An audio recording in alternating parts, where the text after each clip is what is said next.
अल्हम्दुलिल्लाह वस्सलातु वस्सलामु अला रसूलिल्लाह। नाज़रीन, मैं आज आपके सामने एक बहुत ही अहम ख़बर लेकर हाज़िर हुआ हूँ।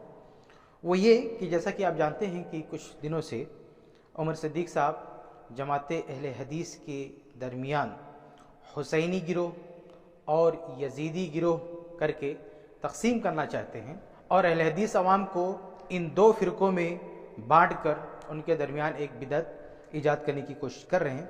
तो अल्हम्दुलिल्लाह उनके इस रवैये पर बहुत सारे अहले इल्म ने नफ़रत का इजहार किया, उन पर रद्द किया और उन्हें समझाने की कोशिश की, लेकिन ये साहब मुसिर हैं अपनी बात पर। और फिर बहुत सारे अहले इल्म ने इन पर रद्द किया, इनकी इस तक़सीम को बातिल करार दिया, बिदअत करार दिया।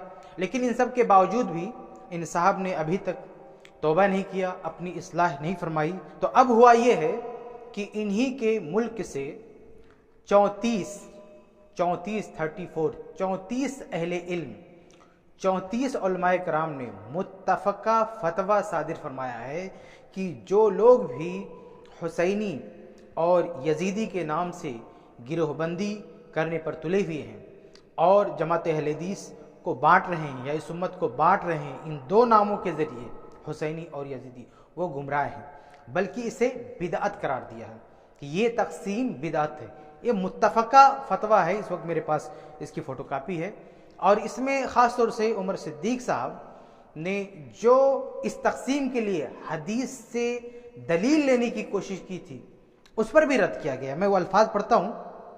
ये फ़तवा बहुत सारे लोगों ने नशर किया है, आप कहीं से भी इसको डाउनलोड कर सकते हैं, मेरे पेज पर या मेरी वेबसाइट पर भी जाकर आप इसे डाउनलोड कर सकते हैं। इसके सफ़ा नंबर 5 पर है कि बाज़ करम फरमाओं ने, यानी उमर सिद्दीक़ साहब की तरफ इशारा है कि बाज़ करम फरमाओं ने इस हदीस से, यानी वो हदीस जिसमें अल्लाह के नबी सल्लल्लाहु अलैहि वसल्लम ने कहा कि अना मिन हुसैन, तो इसमें लिखा है कि बाज़ करम फरमाओं ने इस हदीस से सतही और गैर इल्मी इस्तेदलाल करते हुए मन पसंद हुसैनी निस्बत को जहाँ अपने लिए कशीद किया, वहाँ हदीस की तहरीफ मानवी, हदीस की तहरीफ मानवी करते हुए रसूलुल्लाह सल्लल्लाहु अलैहि वसल्लम को भी हुसैनी करार दिया।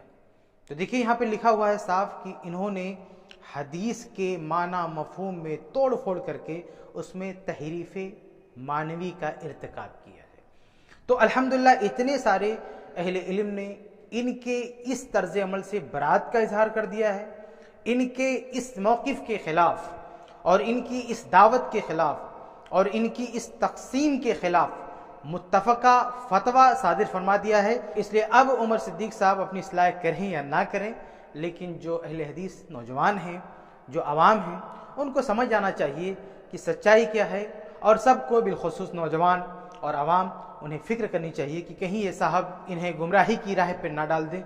इतने सारे अहले इल्म जो बयान फरमा रहे हैं और जो फ़तवा दे रहे हैं, यकीनन इसीलिए ताकि उमर सिद्दीक़ साहब जो तक़सीम करना चाहते हैं उसकी वजह से कोई फितना ना हो, फसाद ना हो, इसलिए इतने सारे अहले इल्म ने इनसे बरात ज़ाहिर की है। और अब आवाम को और नौजवानों को बैठ के संजीदगी से गौर करना चाहिए कि मसला क्या है और उन्हें हक़ की तरफ रुजू करना चाहिए और हक़ के साथ उन्हें खड़े रहना चाहिए। अल्लाह ताला हम सब की इस्लाह फरमाए। आमीन या रब्बल आलमीन।